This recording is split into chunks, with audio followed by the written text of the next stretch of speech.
Welcome back to my dark corner of this sick world. Every now and then we do review popular movies and just accept that people are going to disagree with us, possibly angrily, because we still think they're bad. Do you believe in ghosts? 1985's House opens with a simple question. How long does it take to spot the corpse?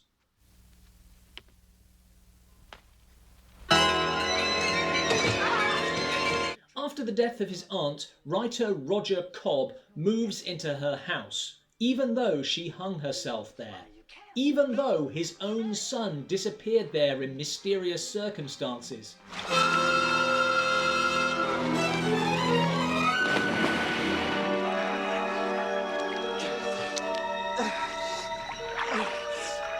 Even though... You know, she thought this house was haunted. Get out of here. Incidentally, his real estate agent has the worst luck with haunted properties. Well, most of the original staff knows about the 12th floor. The disturbances, I mean. But Roger sticks it out, even after his aunt's ghost appears. And Elizabeth. It won, Roger.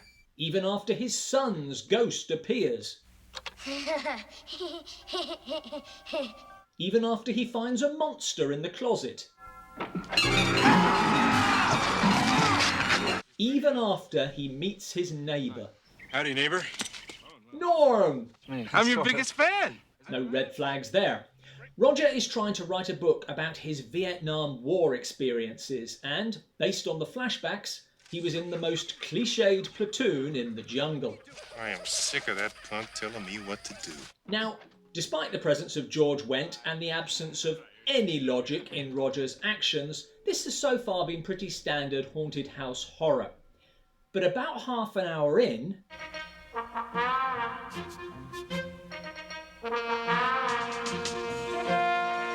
it transitions into comedy.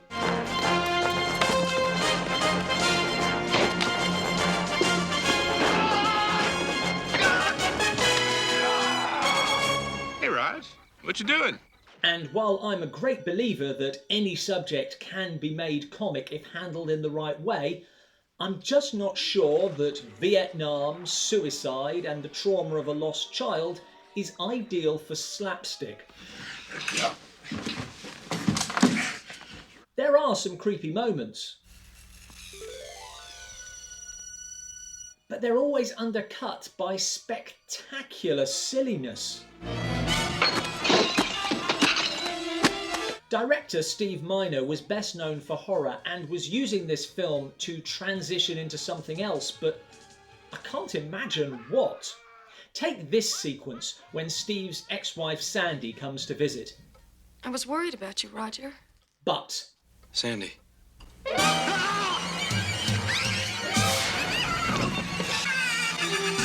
And...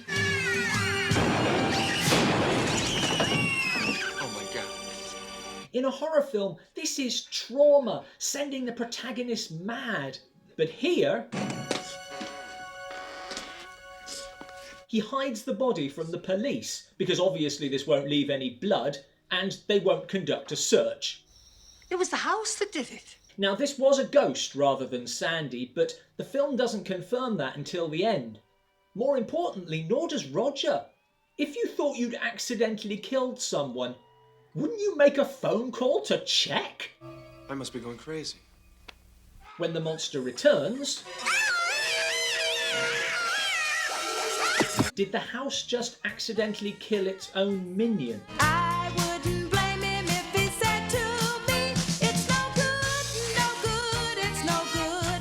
Personally, I'd have waited till night to bury a corpse, especially since Roger's neighbour uses his pool without asking. What are you digging? Hole? This leads to another weird sequence when she returns. Hi. Ready to play? Am I? Oh, this is my son Robert, and he really loves to play. Okay, I'm getting some mixed messages. But... I think that I'm kind of... Where you going, little fella? Roger chases the child.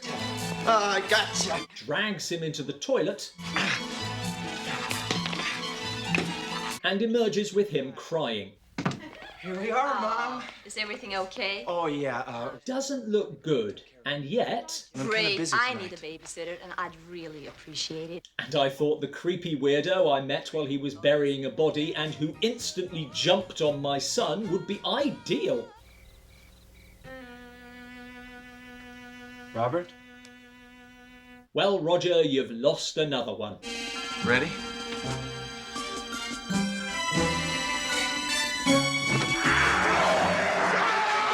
With Norm's help, Roger confronts the monster in the closet and... Don't touch! No! I'll hold on to you if it's the last thing he is dragged in. Boy, Narnia's a mess these days. There you go, mate. Fish me up. Now we learn the reason for Roger's PTSD. I can't do it. I can't do it. As he is unable to help his comrade, Ben. I'll get you for this! Again, just ripe for comedy. And now... Dad! All this time his kid was in Nam. But when they get back...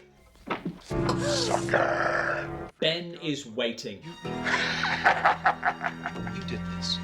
You took my kid. Yes, he was behind it all, taking revenge by haunting Roger's aunt's house and hoping he might one day move in. But here's the thing. They tortured me for weeks. This is serious. And what do we get? Damn! Come back from the grave and ran out of ammunition. Ben may be a dick. You, Charlie.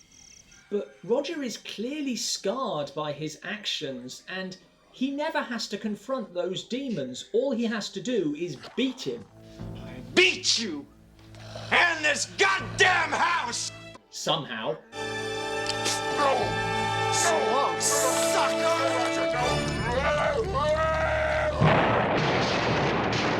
This was written as a straight horror and then retrofitted into a comedy, and boy can you tell. Oh, he was diving for abalone off of Point Reyes. Got it. Oops, sorry about that. It was a successful movie, but for me, it totally fails. Touchy.